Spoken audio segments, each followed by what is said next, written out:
This video will demonstrate how to install a 2024 Toyota Land Cruiser ZULU roof rack. The tools required to complete this install are cutters, a 7/16" deep socket, a 1/2 inch short socket, a 1/2 inch deep socket, a 5/32 Allen head socket, a 3/16 Allen head socket, and 2 ratchets. Start by applying masking tape to the length of the rails. This will prevent damage to the vehicle's paint. Once applied, it should look like this. Repeat this step to the opposite side as well as the front of the roof. This will protect the paint when installing the windscreen. With the roof rack removed, there will be a pair of holes in the front, middle, and rear of the vehicle. Lay out all of your hardware bags for ease of locating them during the installation process. Locate hardware bags Z13, Z5, and Z2. The bolts from these hardware bags will require VC3 on their threads. In hardware bag Z6, you will not need the washers or nuts for this application. Locate hardware bag K106, K107, and K108. We will apply VC3 to the threads of all of the bolts from these bags. Once the VC3 has been applied, the threads of the bolts from these hardware bags will look like this. Now we will need the silicone and spacers.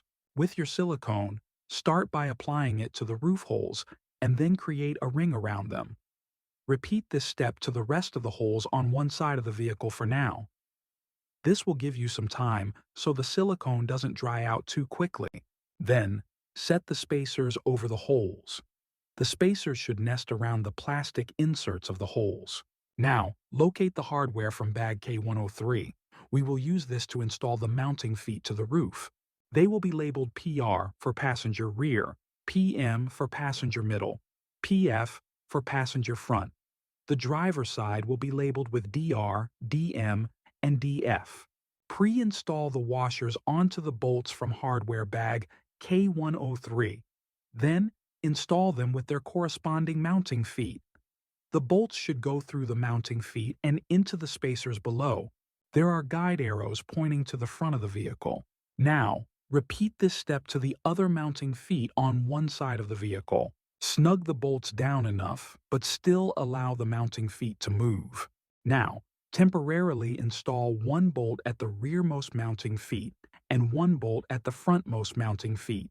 Grab the passenger side plate labeled 150 and line it up with the bolts we temporarily installed.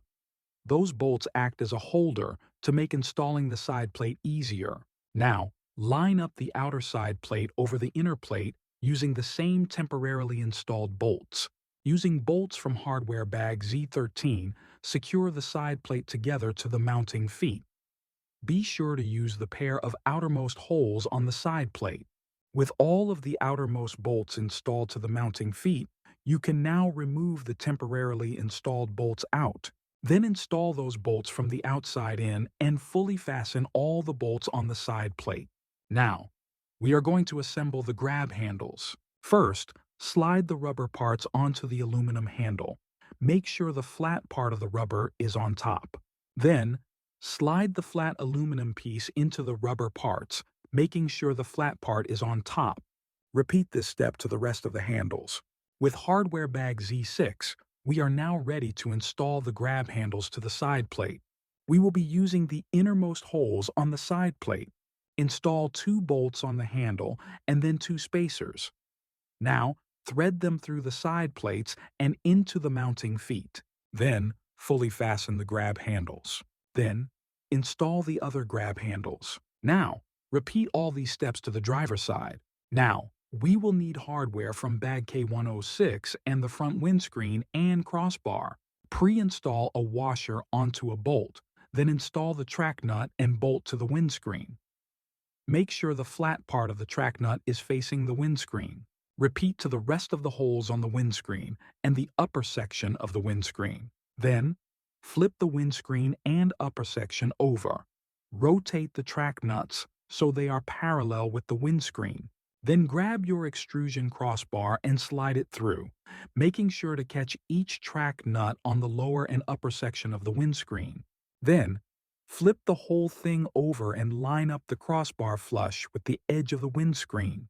You can now fully fasten the bolts on the windscreen. Now, with another person, move the windscreen to the roof. Line up the extrusion holes with the holes on the side plates. Then, install bolts from hardware bag K107. Then, fully fasten the bolts to the windscreen on both sides. Now, with hardware from bag Z14, we are going to install 2 bolts and nuts on the rearmost slot on the side panel for the crossbar. With the nuts loosely installed, we can install the rear crossbar, which is labeled with no step and has a notch in it. Then, loosely install the bolts and nuts on the opposite side. Make sure the crossbar lines up with the corner of the side panels, then fully fasten. Since the mounting feet are still loose, you can now make sure the roof rack is centered using the antenna as your guide. With the rack squared, you can now fully fasten the hardware to the mounting feet to roof. Now, we will need hardware bag K109 and the pressure foot brackets. Install the silver bolts through the bottom of the rubber pads. Then install the pad under the pressure foot using washers and nuts. Bring the pressure foot to the roof and line it up with the holes on the side plate. Then, install the bolts from the outside of the side plate. Install the nuts on the inside of the rack to secure the pressure foot to the side plate. Repeat this step to the opposite side, pressure foot, and fully fasten. Now, with hardware from bag K105, loosely install all the bolts and nuts in the desired slots on the side plates. Now, use a crossbar to catch the bolts on the opposite side. Then loosely install the hardware on your side. Repeat this step to the rest of the crossbars. With all the crossbars in place, you can now fully fasten the hardware. Congratulations on completing the installation of your 2024 Land Cruiser ZULU roof rack.